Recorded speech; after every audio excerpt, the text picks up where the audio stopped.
It is time for another professional match of StarCraft 2, and what I got for you today is a Zerg vs Zerg played on Abyssal Reef LE.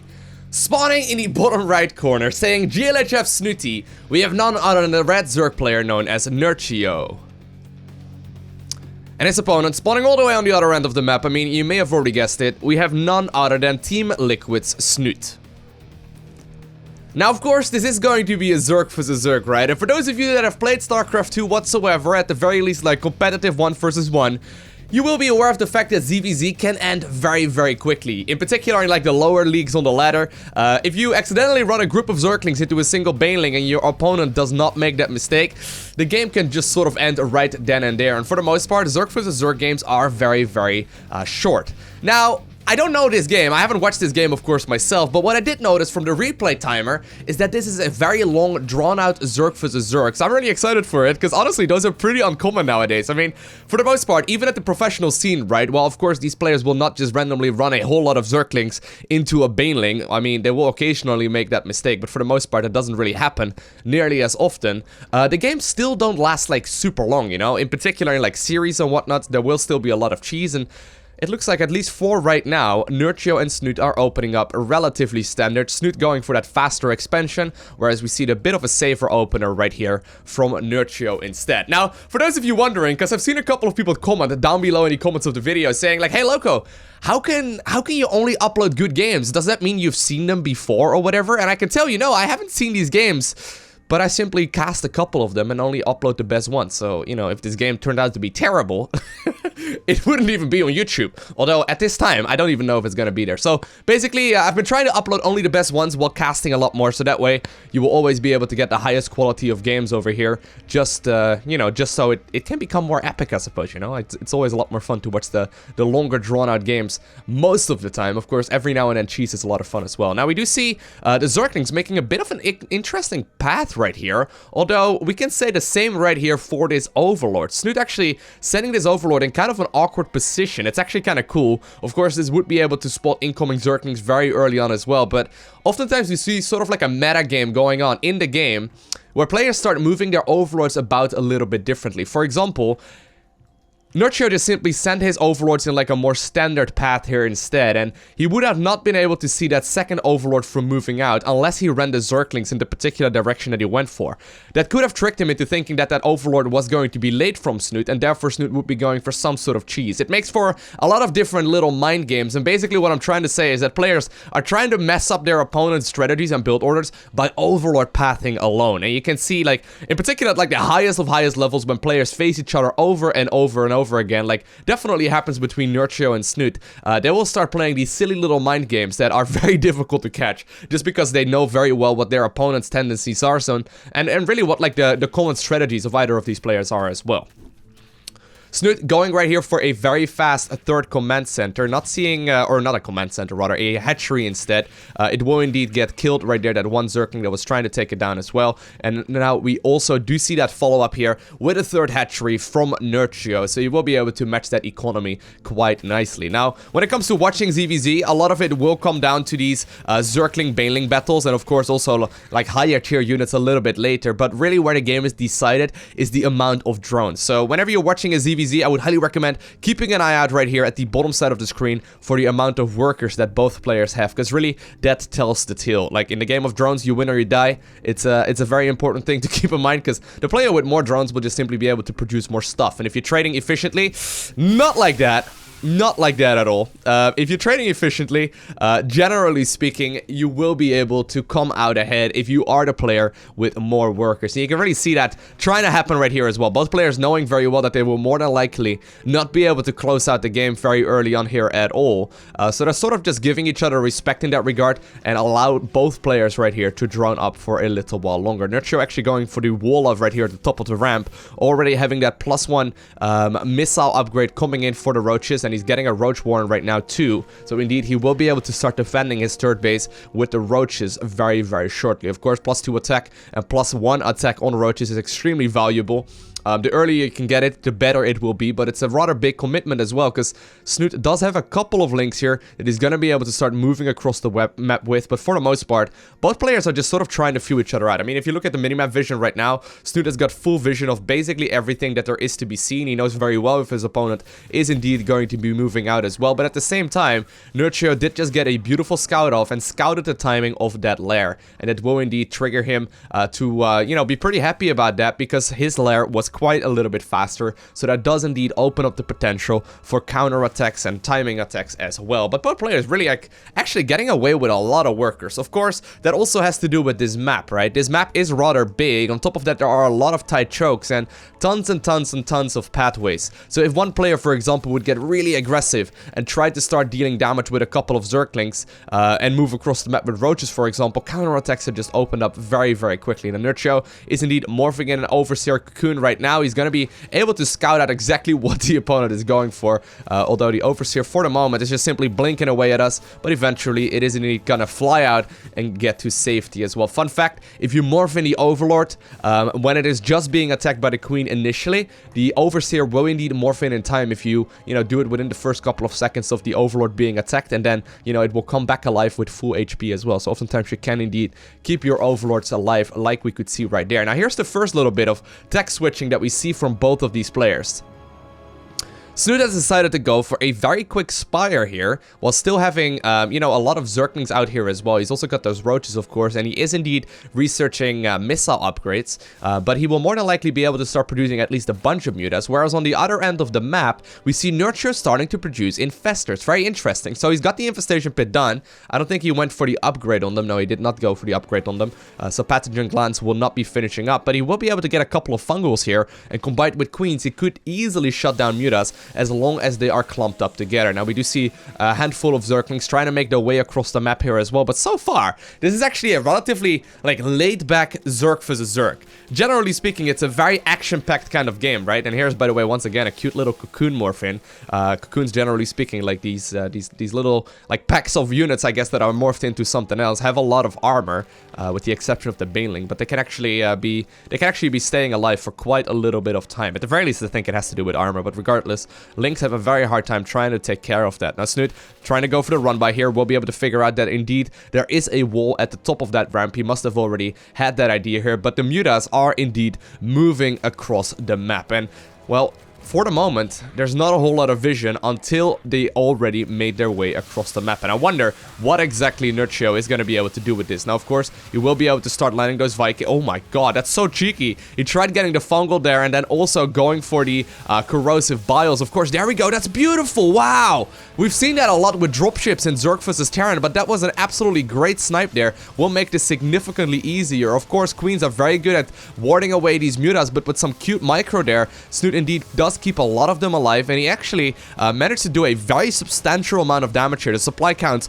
pretty heavily in favor for him right now. At the same time, Nerchio tried moving across the map there to potentially force his opponent to go back home as well, but for now, this is most definitely looking very nice in favor right here for Snute. Snute, of course, not quite committing 100% into this aggression, but instead, he's just simply trying to do as much damage here with the mutas as he possibly can, because we did already see that switch up into a lot more upgrades here as well. Still though, the mutas are still on the other end of the map, still doing a lot of damage, and it forces here for Nerchio to really start adding on a ton of static defense, a ton of anti-air units, just to try and deal with the handful of mutas that were made. And while this is all going on, Snute is sort of just able to do whatever he wants, and he's actually already going up to a hive. What a beautiful play here. Of course, these mutas still are going to be a great tech switch as well later on into the game. If, for example, Nerchio does not have any anti-air anymore, he could always be switching back to those units, in particular now that they've got another upgrade. But a lot of workers ended up falling here.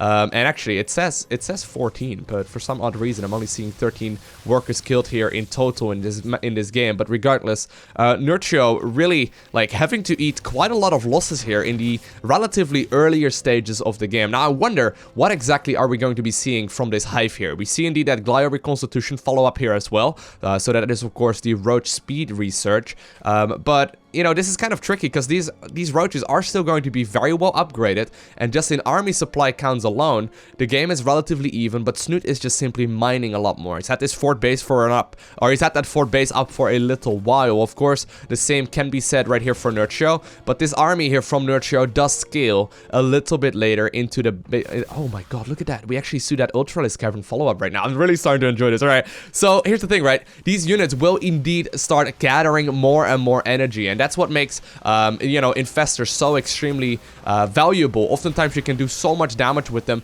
in particular once you got a couple of fungals on each and every one of them available. And of course, while in the earlier stages of this match, Nerchio was forced to use all of the energy. At this point, he's just simply saving it up, right? He's just simply saving it up, and he can do a ton of damage. And here's the tech of choice from Nerchio. Look at that. He's got the Hive coming in here, but he's mostly going right now for the Hydralisk den morph into that Lurker den as well. And I think he's mostly getting the Hive right now for the +3/+3 upgrades. And indeed, we are setting ourselves up for a macro game. Beautiful interception here by Nerchio, sniffing out that these Zerglings may very well try to go for a run by. And while neither player has really made their way across the map with a massive amount of army just yet, it looks like Nerchio may very well be trying to do something very, very similar in just a little bit, because look at all of the units here. He's actually trying to scout out where the Zerglings went. In all reality, they just simply went over a little bit closer to the natural right now, but with a lot of static defense going down for Snute, yeah, he's actually misreading scenario, because there are no aggressive units here that are indeed up in the air. But 7 Ultras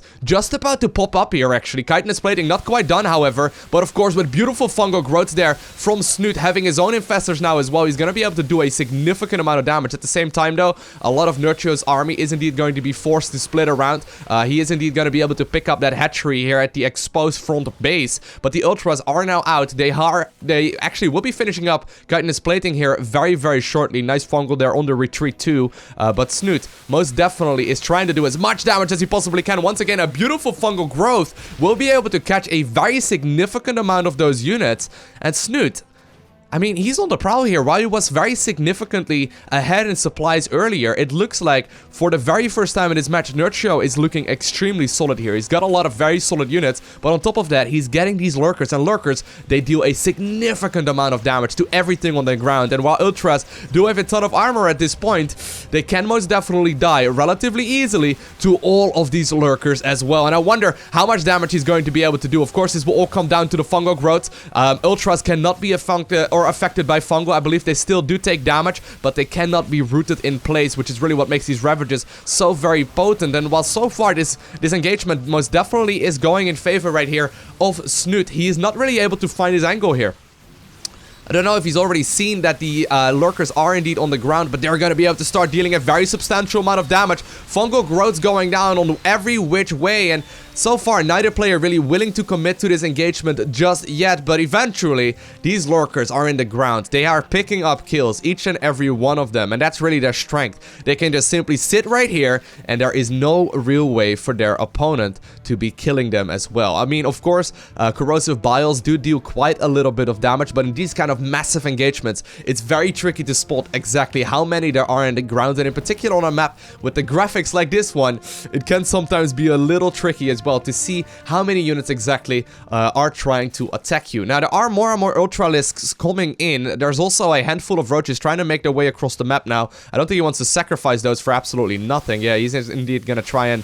He's actually just going to sacrifice them eventually right here. Of course, they do cost a lot of supply, and he's really trying to get some higher tier units here instead. Liquid Snute, though, moving across the map right now with a army that is looking reasonably strong. He's getting himself the +3/+3 upgrades, but I wonder if these Ultralisks are going to be as great as we wish they were at this point in time. The Zerglings trying to go for the run by here at the top of the ramp, but there are a lot of Spine Crawlers ready to try and greet them as well. Roach is picking up all of these links. Now, of course, Zerglings are great when they are indeed maxed out with upgrades. Do they have the Adrenal Glands upgrade? They most definitely do, so they've got a lot of attack speed. But at the same time, Nerchio has indeed made his way across the map. He's got a very nice spread here on all of these Lurkers, making it very difficult for his opponent to engage into this, because the corrosive biles can never really hit several of them, and that Ultralisk being picked up almost instantaneously. This is starting to be a very, very rough game right here for Nerchio, or for Snute rather, because Nerchio is trying to close this one out. Now, moving up that ramp is going to be nearly pretty impossible, but somehow, some way, he's managing to do it right now. These Lurkers from the low ground, shooting up to the high ground as well.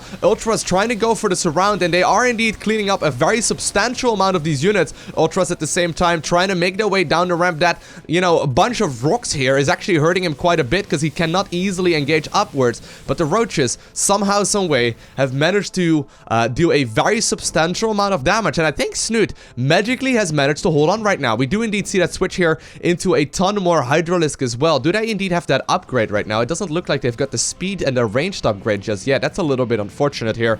These Hydras will have to get that research here very, very shortly. Or maybe he's just trying to get as many Lurkers as he possibly can, because already a very significant amount of them are out on the map, and actually a lot more are being morphed in here as well. Ultras, however, are pouncing right on top of it. It's going to do a lot of damage here if he's not careful. But of course, the Lurkers, once again in the back, dealing a very significant amount of damage to all of these armored units, and the Ultras are now on top of all of the Lurkers. This is actually starting to look a little bit scary here for Nerchio. I mean, Nerchio was looking at an extremely defensive and very solid position, and while he does hold on here for just a little while longer, this is starting to be a bit of an Ultralisk graveyard, because more and more of them are dying.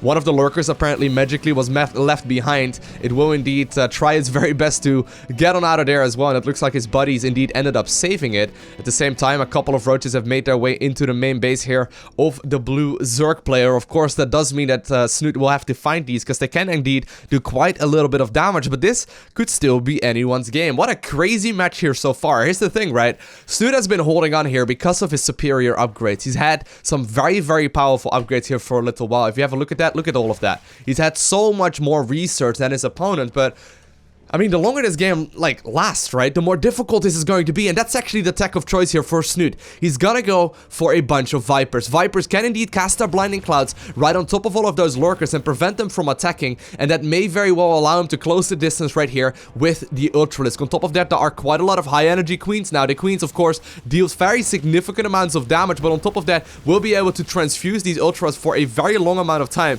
But for now, Snute does not want to engage just yet. He's actually abandoning this base here on the middle side of his expansion, and at the same time, a few roaches have also made their way to the other end. The ones in the main base still burrowed, however, still not dealing the damage that they could potentially be doing here, but like, Nerchio is maneuvering around this map in an extremely nice fashion. This is very difficult to do, actually. Not easy to do whatsoever, because you never really know exactly where your opponent is going to be located, and you really need to try and keep tabs of the movement of your opponent army as well. Well, there we do indeed see all of these Ultralisk out already. The Vipers, they're nowhere to be seen right now. Where exactly are they? Oh, actually, they're right here.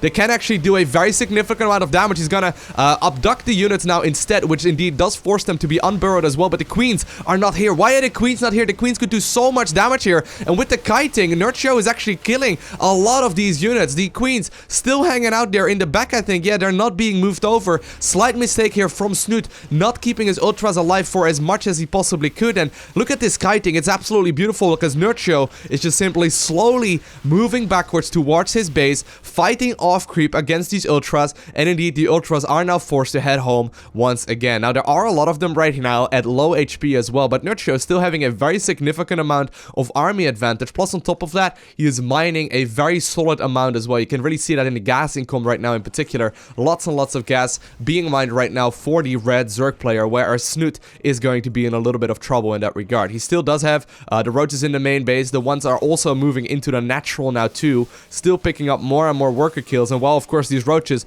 are not going to be able to do a whole lot here in just a little bit, that burrow once again being used to maximum efficiency, although the Overseers are starting to move very closely. Although they may actually keep the roaches alive for a little while longer.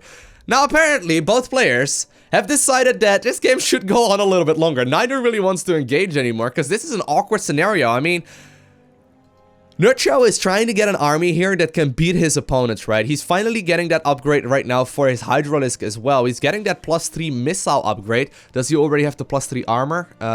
It looks like he actually only is at +2 for the time being. But he's just simply trying to get an army that is extremely powerful and extremely good at dealing with anti-ground. Here's the thing, right? Of course, Vipers may abduct and blind and cloud a bunch of these Lurkers, but if you simply get enough Lurkers, at least a couple of them will keep on attacking as well. And sometimes StarCraft 2 is no more than a numbers game. However, at the same time here, on the blue Zergs players end of the map, Snute is also caught in a bit of an awkward position. I mean, he's got an army here that can potentially deal with his opponents. He's already near maxed out, but his supply counts are not looking that amazing, and I mean, while he is definitely slightly behind in that regard, it shouldn't really matter all too much, but getting the engagement, that is what's so very difficult. I mean, fighting into someone that has got a perfect anti-ground solution here is very tricky. Instead, I think what Snute is trying to do right now is set up a beautiful defense instead. Try and make sure that he engages his opponent when he is moving across the map and then crush him. That is really the only option right now. He can indeed do some counterattacks with all of these Zerglings, but this is a very different kind of late game scenario. I don't know how much practice either of these players have against like high caliber Zerg players in super late game Zerg vs Zergs like we see right now, because this is most definitely a bit of an awkward scenario. And while Zerglings are extremely powerful, there is so much money available right now for both of these players that static defense is really not that much of a cost anymore. A lot of changelings apparently trying to move across the map here as well. Snute is trying to figure out exactly where his opponent's army movement is at. He will figure out very shortly that there will be more and more static defense going down, and that makes engaging into Lurkers, but also with a ground-based army, even more difficult. I wonder if it would be a good switch right now to, for example, go back to a bunch of air units instead and, for example, start up some Brute Lords. Brute Lords could do a very significant amount of damage, and I think it may very well be one of the better options, because Nerchio, it looks like he doesn't want to leave at the very least just yet, and this may very well get into a very long, drawn-out macro game, because neither player really wants to go ahead and engage. Both players have got a very significant amount of income here as well, but with these Lurkers like very nicely spread out, right, there's no way that the Zerg player in blue can easily engage into any of these areas on the map, because there's just so much defense here ready to go, and it will prevent all run-bys. It looks, however, like Snute has got enough of it. He's closing in on a maxed out army supply once again, and he's found out that apparently there are not a whole lot of defenses over here, but of course Lurkers can indeed uproot very easily. They're gonna try and move over towards this direction instead. Look at all of that damage though, so much damage being done by these Lurkers from a distance, an absolutely insane amount of damage there being done, and it looks like this may very well trigger Nerchio to go for the counter attack instead. Of course, this also does open up opportunities once again for Zerglings to start dealing damage. There's a hatchery right there, Zerglings, get him! But of course, both players are indeed preoccupied here. A couple of links will be split up, a couple more are trying to move over to this expansion here that is currently being defended with a bunch of Spine Crawlers, but +3/+3 and Adrenal Glands, extremely good on Zerglings, as they will be able to clear out these Spine Crawlers very quickly. And while some damage indeed was done there, I'm starting to give the upper hand of this match right here to Nerchio. I mean, he's got so much static defense. He's indeed going to be pushing across the map using all of that static defense. And with his beautiful anti-ground based army, I'm starting to wonder if the Ultralisk are going to be able to be enough. A lot of changelings once again moving across here. The Lurkers are burrowing in perfect scenarios here, really making this super difficult. Blinding Clouds do indeed go down, taking care of a bunch of those units. But what a sick game here. This is such an uncommon scenario to see in the Zerg vs Zerg matchup. And look at that, so many Blinding Clouds going down will indeed prevent a whole lot of these Lurkers from being able to fire, and actually a whole lot of the red Zerg's army now is being caught off guard, as they will not have an easy time here. But of course there is a trap set up. These Lurkers will be able to start dealing a very significant amount of damage. Oh my god, that one wave there of the ones up north will immediately shut down all of these Ultras, and well, I think for just a second Snute was indeed thinking that he was going to be able to take that engagement with the ones in the back, you know, burrowed in a very nice position there as well.